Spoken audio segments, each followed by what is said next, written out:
Welcome students in the fifth lecture of solid state. Here we will discuss about the radius of particles in unit cell and our unit cell will be naturally the cubic cell. Okay, तो जैसे हमने देखा कि जो cubic unit cell है इसके तीन types है, सिंपल, फेस और बॉडी सेंटर्ड, और पार्टिकल्स कहाँ कहाँ पर है इन तीनों में ये हमने प्रीवियस लेक्चर में देखा। आज हम देखेंगे जो पार्टिकल है उसके रेडियस क्या होते हैं इन यूनिट सेल्स में।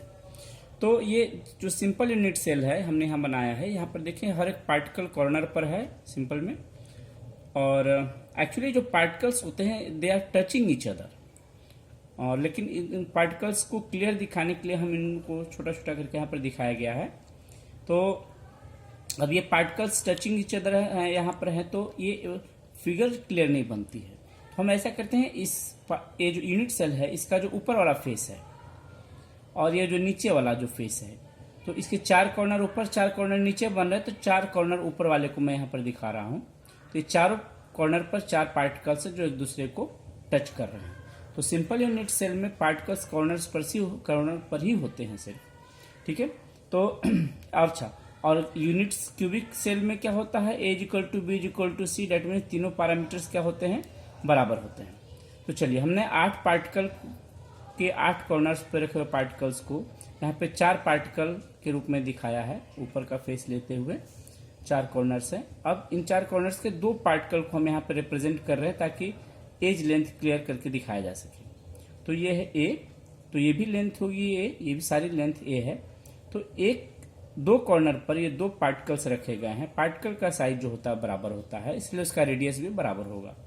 यहाँ देखा जा सकता है कि 2 पार्टिकल है, एक पार्टिकल इस कॉर्नर पर और एक पार्टिकल इस कॉर्नर पर। तो रेडियस ऑफ द पार्टिकल क्या होगा, आर, इसका क्या होगा r, and this r plus r will be equal to ए।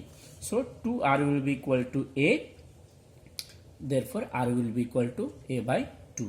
यहाँ पे r क्या है, radius of the particle, and a is the edge length. Okay, now come to the face centred unit cell. Face centred unit cell पर हम लोग क्या देखते हैं, पार्टिकल कॉर्नर्स पर तो होते ही हैं, साथ में हर एक फेस के सेंटर में होते हैं। 6 फेसेस हैं और हर एक फेस पे एक पार्टिकल है। ऊपर वाला फेस जरा देखा जाए तो पार्टिकल कॉर्नर्स पर हैं, और कहाँ पर है, particle in the centre of the face. ये जो फेस सेंटर पर जो पार्टिकल होगा एक्चुअली वो फेस डायगोनल पर आएगा। यहाँ पर इस फेस का यदि डायगोनल बनाए तो इस फेस के सेंटर में वो पार्टिकल आ जाएगा और डायगोनल को क्रॉस करता हुआ रहेगा।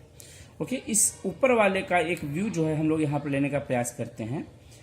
तो ऊपर के 4 पार्टिकल्स, कॉर्नर पार्टिकल्स 1 2 3 4 और फेस वाला 5, इसको यहाँ पर दिखाया गया है 1 2 3 4 और ये 5, ठीक है। ये फेस डायगोनल है, ये जो लेंथ है ये फेस डायगोनल है, और ये पार्टिकल एक दूसरे को टच कर रहे हैं। तो हम किसी 3 पार्टिकल को ले रहे हैं जो सेंटर वाले आइटम को टच कर रहा हो। पार्टिकल सेंटर के फेस के सेंटर में हो और 2 कॉर्नर पार्टिकल्स को टच कर रहा हो, तो लेट दिस 3 पार्टिकल्स भी है, इसको यहाँ दिखाने का प्रयास किया गया है। तो एक पार्टिकल यहाँ कॉर्नर पर है, एक पार्टिकल यहाँ कॉर्नर पर है, और एक पार्टिकल ये सेंटर में है। Naturally size of the particles are same here, these are not drawn properly, but particles का जो साइज होता है बराबर होता है। इसलिए यदि इस पार्टिकल का रेडियस यदि r होगा तो इस पार्टिकल का भी रेडियस कितना होगा, r होगा। इस पार्टिकल का भी रेडियस r होगा, लेकिन ये चूंकि पूरा का पूरा पार्टिकल यहाँ सेंटर पर लाई कर रहा है, तो r इधर और r इधर, कुल मिलाकर के हो जाएगा 2r। तो total length of this AC, that is face diagonal, will be equal to 4r। Now students, क्या आपको देख सकते हैं, ये जो हमारा जो लेंथ है और ये जो 2 लेंथ है, ये एंगल 90 डिग्री है। इसको इक्विवेलेंट ट्रायंगल के रूप में दिखाया जाए, इसका इक्विवेलेंट ट्रायंगल यहाँ ड्रॉ करते हैं। तो ये जो लेंथ है AB, इस पॉइंट को नाम दिया जाए A, इसको नाम B और इसको C, तो AB और C, AC हमारा ये फेस डायगोनल है, ठीक है। तो A की लेंथ क्या है, चूंकि A तो एज लेंथ है क्यूब का, तो ये A और ये भी क्या होगा A, तो ये AB इक्वल टू A और BC इक्वल टू A। तो AC क्या होगा, by Pythagoras theorem AC will be root under BC का स्क्वायर प्लस AC का स्क्वायर, और ये A है तो क्या हो जाएगा, AC will be equal to root under 2A square, therefore AC will be equal to root 2A। तो AC रूट 2A है, तो ये पूरा का पूरा लेंथ AC जो है रूट 2A है, और यही लेंथ हमारा 4r के बराबर है। तो हम लोग लिख सकते हैं 4r plus 2r, this r plus 2r plus r, that is 4r equals to root 2A। Therefore r is equal to √2/4a।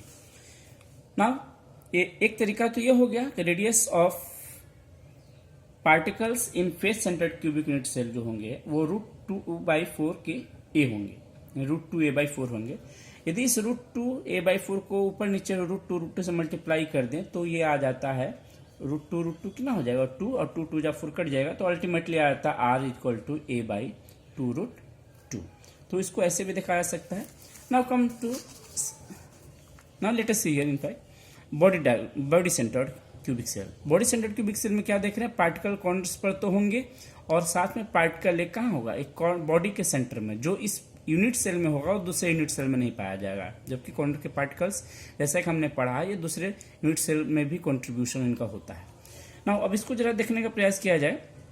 ये जो बॉडी सेंटर्ड यूनिट सेल है इसका हमने एक ये बॉडी डायगोनल बनाया है। बॉडी डायगोनल केस क्या होता है, तो किसी भी रूम में आप अपने आप को एज्यूम करिए और किसी एक lower corner of the room को से एक व्यू या कोई रॉड लीजिए और उसको उसके अपोजिट वाले ऊपर वाले फेस से, अपोजिट और ऊपर, जैसे ये एक मान लीजिए हमने एक पार्टिकल यहाँ रखा है तो इसका अपोजिट कॉर्नर कौन है, ये नीचे है तो ये नीचे वाला अपोजिट कॉर्नर ये होगा। इसके ठीक ऊपर मीन्स अपोजिट और अपर कॉर्नर जो होगा वहाँ से वहाँ तक जो रॉड खींची जाती है वो बॉडी डायगोनल कहलाता है।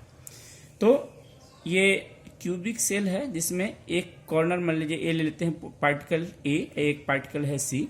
Particle A upper face corner है और पार्टिकल सी लोअर कॉर्नर है अपोजिट फेस का। तो ए सी और एक पॉइंट ले लेते हैं बी सपोज करिए, ओके। अब देखा जाए तो ए सी एक बॉडी डायगोनल है। नाउ बीसी में क्या रिलेशन देख सकते हैं, क्या बीसी भी कोई डायगोनल है, या बीसी इज ऑल्सो डायगोनल। ये है फेस डायगोनल। ये क्या है बीसी, जो लोअर जो फेस बन रहा है, लोअर जो स्क्वायर का जो एरिया बन रहा है, स्क्वायर का जो फिगर बन रहा है उसमें जो बी को यदि सी से ज्वाइन कर दें तो ये फेस डायगोनल है।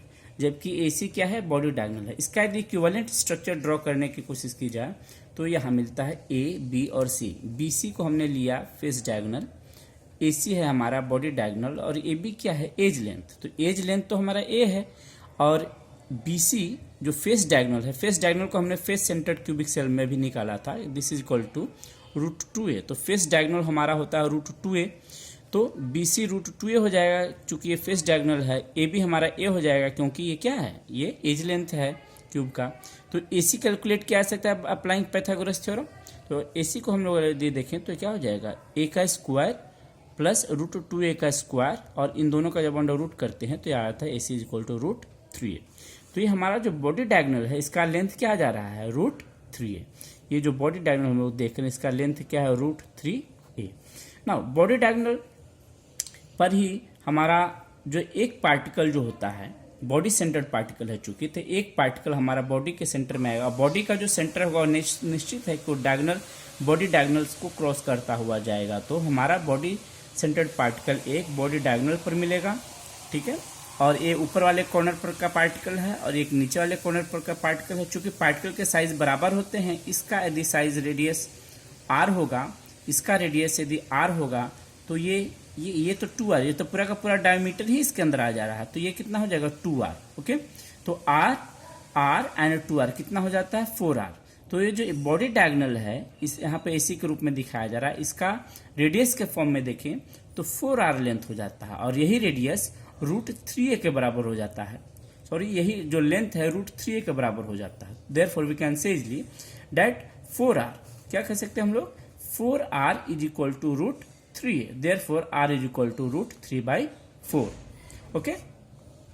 सो students, now we can summarise here कि for simple cubic cell r is equal to a/2, for face centered cubic cell r is equal to √2a/4, and for body centered cubic cell r is equal to √3a/4. This r has to play an important role in estimating density of a unit cell or in finding volume or packing arrangement. So in upcoming video lectures we will see the role of radius r, how it plays an important role in packing. So please give your comment and likes and suggestions for this video. Okay, bye bye.